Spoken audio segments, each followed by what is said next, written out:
Hello, everyone, and welcome back to another episode of the 8-Bit Adventures podcast. Here to bring you the latest and greatest gaming news of the past week. I am your host, Sean Hayes. This is episode 312. Excuse me. Sorry for no episode last week. It was just the morning got away from us. The weekend got away from us. So I thought about recording it like later on Saturday, and it was such a long day that I wasn't able to do it. And sadly, there was a bunch of stuff to talk about too. But there's also a bunch of stuff to talk about this week, so we won't be getting into whatever the old news was. So just sorry for no episode last week. And then there was no Stardew Valley stream either, because just everything was getting away from us. So,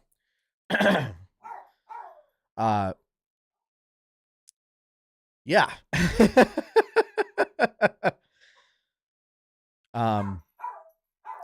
So first up, hang on, I have to go take care of the dog real quick.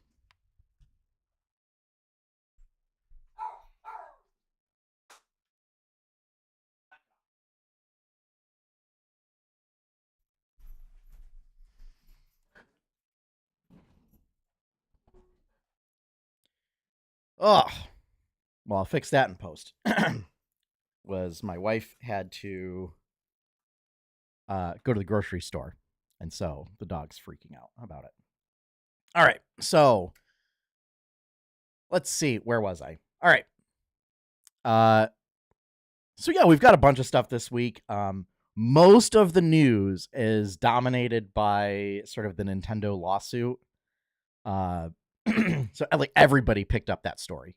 But there is some other stuff, and particularly fun, there's some typical games industry nonsense type news. But there's some fun news in there too. So why don't we get right into it?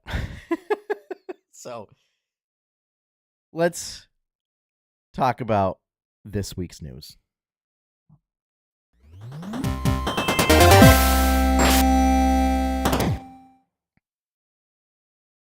All right, so first up, IGN reports that Annapurna Interactive's entire staff, all 25 people, resigned all at once. They just walked out last week, citing disagreements over the direction of the division, chaotic departures, communication breakdowns, and a lack of leadership transparency. And this was kind of also from Bloomberg. So Jason Schreier, who does the reporting for Bloomberg, I believe. This whole situation is so, I don't even, mind-boggling. It is just wild how this all went down. But basically, it was the leadership staff at Annapurna Interactive were trying to spin it out as its own entity. And then either they left or were fired or something by management at Annapurna Pictures, which is a film company that owns this game development or game publishing company. And then because of that, like the murkiness of that, unclear what path the publisher was going to have moving forward. And sort of anonymous interviews with employees like painted kind of a grim picture of the relationship with the leadership at Annapurna Pictures. And it's like just so out there. and it's bad enough for all of your staff to just say we're done. And so there's been a bunch of PR spin because they had open projects with a bunch of developers and like what the status of that is. So it sounds like it's just like the people that were sort of put in charge of the division after firing, quote unquote, the I don't want to say previous because like they were all kind of working in concert despite having the same job descriptions. It's wild. So yeah. And here's the thing is that like the staff that were like, oh, we're still speaking under the condition of anonymity because of fear of like reprisals and stuff from this company. Like to paint a picture of the environment that it was in. And it sounds like they are putting out job postings for all of the positions. I don't know how anyone could look at the situation there and then think, yeah, I want to work there. So I don't know. You know, I just hope that maybe perhaps all of the developers who are working with them maybe find other publishers to work with. You know, like it was like Outer Wilds, Stray, Control 2 was what they were, I think, trying to work on. So, yeah, absolutely wild situation. Next up, here's some fun news. IGN, a lot of IGN news this week, by the way. IGN reports that a modder named Katzenberger has used the dev toolkit to create 2 new maps, a seaside citadel and just a map for sections of Avernus. So this is apparently possible in the dev toolkit that like was inadvertently unlocked with patch 7. So it allows you to go in and build custom maps and presumably custom scenarios and things like that. And they have videos up of like walking around in Avernus. It looks like some of the lighting is either off or they just like put on global lighting or something. But I assume that's something that you can fix. And they noted like in Katzenberger's like discussion of it that it was actually pretty easy to use those tools to create the maps. So I'm looking forward to seeing what the modding community comes up with. Because, yeah. And the fact that it happened a mere couple of weeks after patch 7 dropped is impressive. Like, even if the tools are easy, like, it was done by a single person in a few weeks. So, I'm like, we may see whole campaigns come out of the modding community, which would be great. You know, that was something like you could do in Sword Coast Legends, which is no longer available. But they had like adventure and campaign builders as part of it. I can't remember. I thought Neverwinter had something similar, but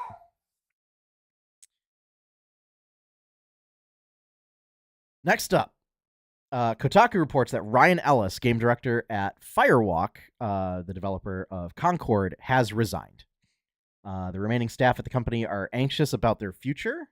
Some speculate that they might be moved off to other Sony projects. Others fear mass layoffs or full studio closure, given Sony's recent history. But yeah, this is something I don't know if I really talked about Concord at all, but this was another sort of wild situation where it launched and was live for 11 days, and then Sony didn't see the numbers that they wanted and just shut everything down and pulled the store listings and issued refunds to everybody. That's like unprecedented. Like, because it was going to be a live service kit. So I don't know if they just didn't want to keep putting money into it, or if they didn't believe that it would generate revenue. But man, this is another piece of the sort of, you know, games industry nonsense. Because yeah, like and as far as I know, like it was a bad launch, but like you could have tried to turn it around, or maybe pivot your game into something else, or something. Like I'm sure there were ways to salvage it, but the fact that it was like, yeah, no, this game, like Sony was like, no, we're absolutely nuking this game from orbit, to the point that we're pulling it. So I guess if it was somehow available in physical format, which I don't know, but if you were able to get a physical copy somehow, that might be worth some money. I don't think it would be if it's like a games of service type model. So, but yeah, so hopefully, either Sony just gives the studio something new to work on, and everybody gets to keep their job, or I don't know. It's such a weird situation. The hope obviously is that Sony doesn't just close the studio and put all those people out of it, and put like 150 people out of work. But it's the thing, they've let go 900 or so people so far this year. So, eh. Um, so I get best of luck to the folks at Firewalk. Well, and then Ellis made a statement of like that, basically coming up with solutions for the studio and a path forward and everything. And people are like, but if he's gone, like, I don't put much faith into that statement. So, and I don't blame them for not having faith in that statement. So yeah. Next up, Polygon reports that pre-orders are now open for Daggerheart. You're right back.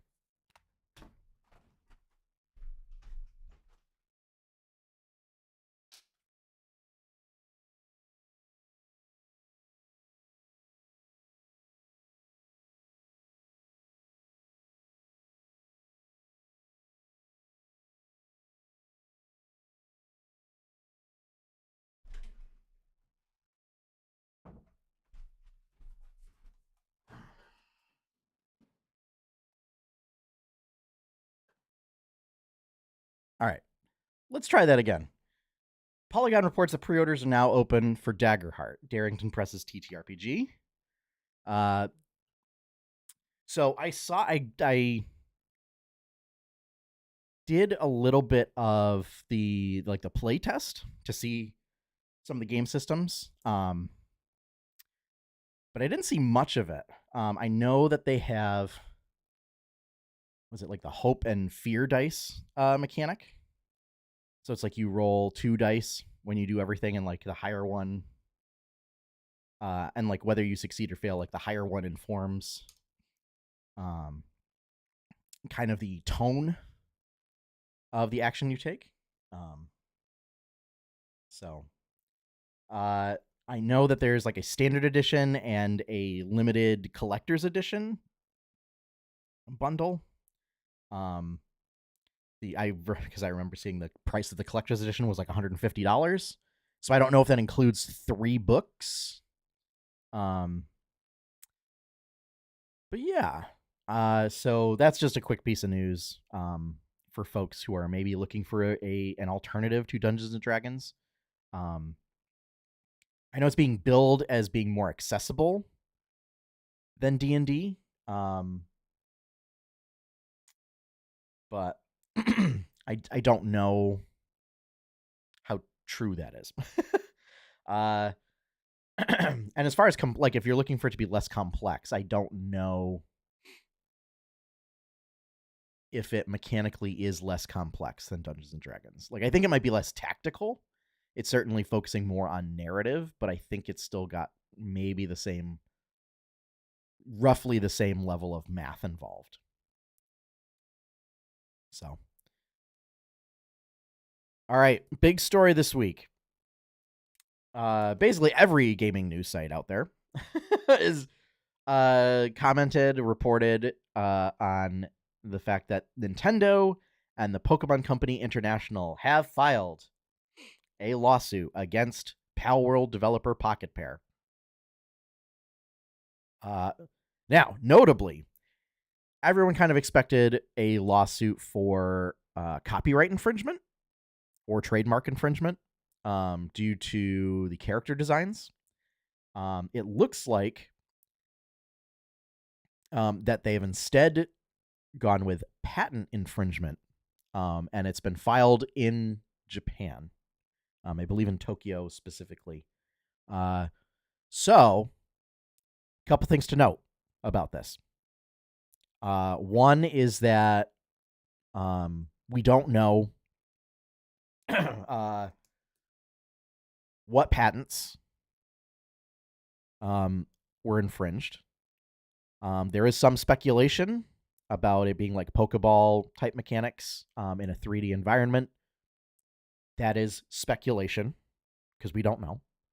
And the other thing, because it was filed in Japan, and any speculation with the basis of how patent law and IP law works in the US does not apply. So I am certainly not any sort of expert on Japanese law, especially like corporate IP law. So what I have seen is a track record of Nintendo not doing this. So when they do, it everyone usually takes notice. And to be clear, when I say not doing this, I mean patent infringement suits, as opposed to, you know, sort of DMCA takedowns, which might come from a regional office. So, and I guess because they typically don't do this, I think the last time they did was cited as 2016. And it was against somebody that was doing patent troll type stuff.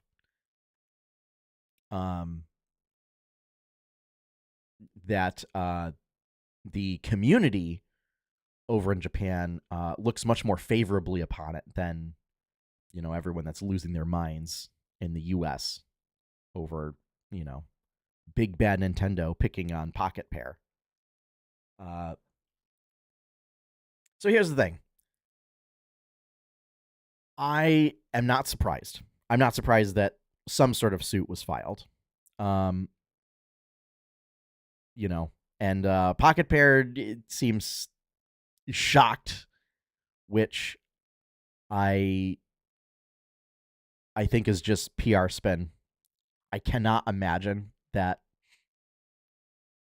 they, like, I don't know in what world you could be shocked in which, because of the marketing campaign that you did and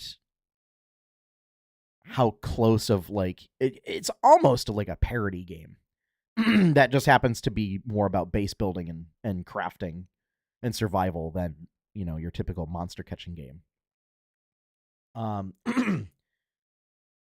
Like, when you skirt that close to, you know, trademark and copyright infringement, which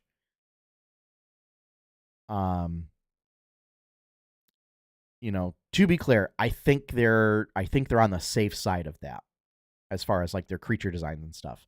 I think it's a deliberate, like, it might be the monster designs are different enough that I think they're safe.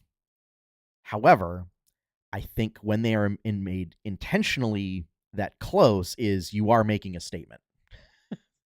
And the fact that, their opening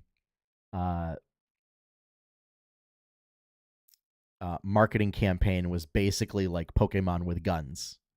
And when the discourse surrounding the game is it's a Pokemon clone, I think, you cannot be surprised that some sort of suit was coming, and that it was Nintendo and the Pokemon Company were just looking for probably the most surefire way to file a suit and then win it. So we'll have to see how this goes, folks. I'm sure, despite the fact that it's a suit that's not happening in the US, that the games industry will be following it very closely. It's also, from what I understand, the sort of corporate situation in Japan is that, like, a lot of these big developers and publishers kind of exist in like a very balanced environment of like there's almost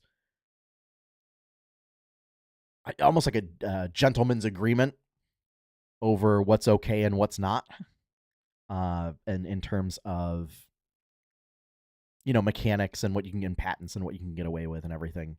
And so it's very unusual for something to disrupt that ecosystem. So yeah, definitely a wild situation with this. We'll see how things turn out. There is, it's all speculation at this point. But I guess a lot of the speculation is that this will probably be a win for Nintendo and the Pokemon Company. And then what they're looking for is, I'm not sure if they're looking to kind of drain Pocket Pair of resources until it just, folds.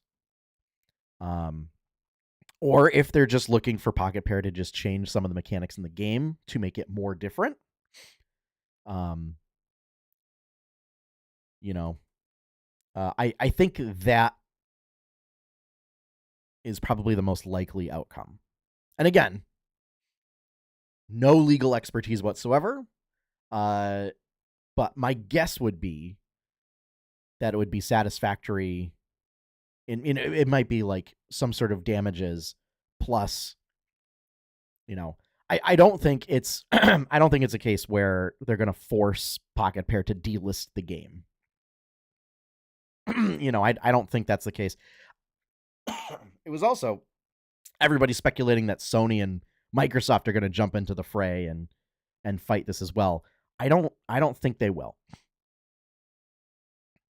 Unless, and I meant to look this up. I don't know if it's the case. Unless Microsoft and Sony have some sort of ownership stake in Pocket Pair, I don't think they get involved.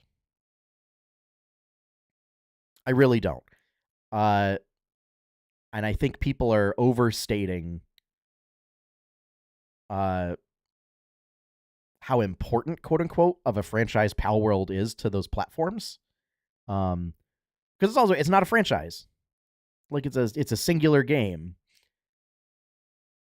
And it's something where it was disruptive enough that Nintendo and Pokemon are taking notice of it. But to think that it is on the same level as a global franchise as Pokemon is a bad take. So, no, I don't think, and and if I turn out to be wrong, I will gladly admit it. But I don't think this is a case where everybody and their mother jumps in to help Pocket Pair win this suit. I don't. Unless they're bleeding resources and they offer themselves up for sale. But also, this was a studio that basically And I maybe I'll catch heat for this from fans of Pal World.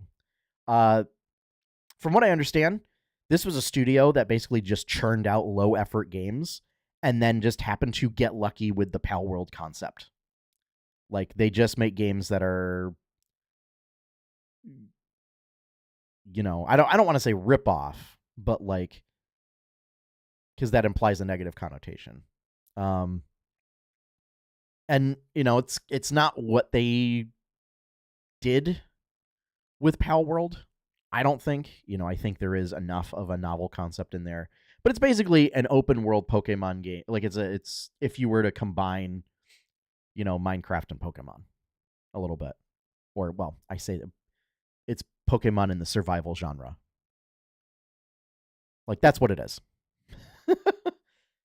Like it's just that you combined like the genre mechanics of every survival game out there, because you've got base building, farming, collecting resources for crafting, and then you happen to combine it with monster catching and monster abilities and stuff. It's something where, like, if Pokemon had decided to go that route with a survival game, I think it would look very close, with the exception of the guns. Like, and I think had the marketing not been so antagonistic, I don't think this would have blown up into the thing that it was. And maybe if the designs were different. Because, like, Temtem existed. Like, Temtem still exists. But it's, it is it's a more traditional sort of monster battling game. And honestly, it had a lot of systems that made it more interesting than Pokemon. So, yeah, we'll have to see how this one shakes out, folks.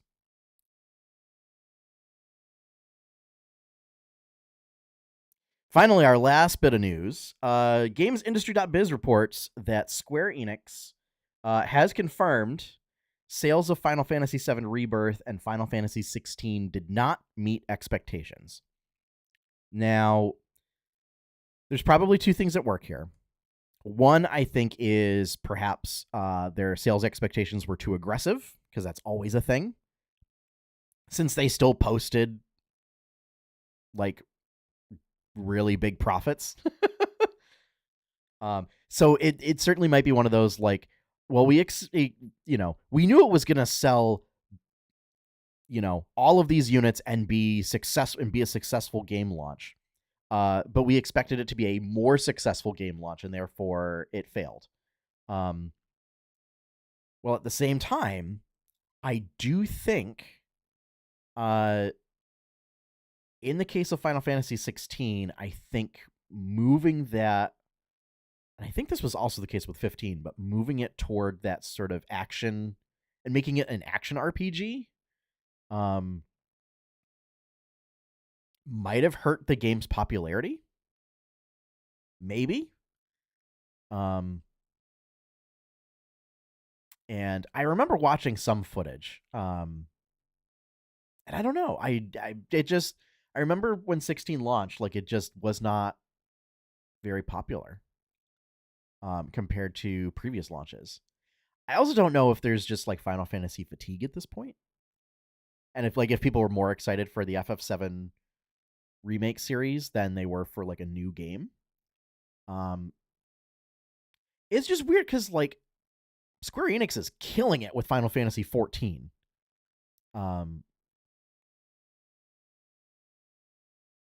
So that I don't know. And then FF7 Rebirth, I do know the reaction to it was definitely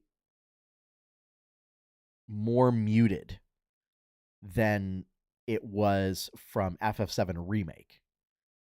It seems like they just stuffed Rebirth with, like, a lot of filler content to pad the game's length out, which, I guess you could argue for Remake as well, but like with a lot of side quests and everything. but it feels like they forced a lot of grinding side quest type elements into the main story progression. Um, and you know that's kind of not great.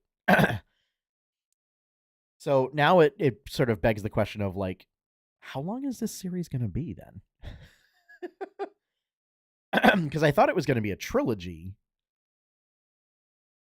So, but you know, from what I've seen of Rebirth, it seems like you don't get very far. Like in between, you know, leaving Midgar to the end of Rebirth, um, which I think is like I know you do Nibelheim, but yeah. So I don't know. You know, I don't know. I think it's a combination of both. Like I think they were still pretty successful, and it might have been overly ambitious expectations. But at the same time, there is something there of like, hey, maybe don't put your games full of filler. So, you know, or at least if you're gonna do that, then be honest about it. Because to say like, oh, it's a 60-hour, like to if you go in and say like this is a 60-hour game, and then it turns out the reason why it's 60 hours is you put 20 hours of filler content that you have to go through. It's a little disingenuous. So, all right. Well, that is going to wrap up the episode for this week. Thank you all for joining me. I apologize for the interruptions. Hopefully, I'll be able to fix those in post for audio listeners. If you would like to see more content from 8-Bit Adventures, be sure to check out our website, 8-bitadventures.com. Over there, you can find, so I have a webcomic series that I've done. It's still kind of on hiatus at the moment as I try and sort of get back into equilibrium with my life. uh, but also like back episodes of the podcast and episodes of other podcasts. If you would like to help support that content, the best way to do so is to become a patron over at patreon.com/8bitadventures. Patrons can support for as little as $1 a month and get all sorts of benefits. So big shout out and thank you to all of my current patrons. Thank you for your continued support. And finally, our opening theme is One Up by Professor Shy Guy. You can find his work over at professorshyguy.bandcamp.com. So I'm going to head on out. Hope you all have a great weekend and a great week. We'll see you next week. Or no, I will not see you next. There will be no episode next week. It is my anniversary. So we will be traveling. So no show next week. But we will return the following week. So hope everyone has fun. We'll see you next time. And as always, have fun, happy gaming, and enjoy your pie cake.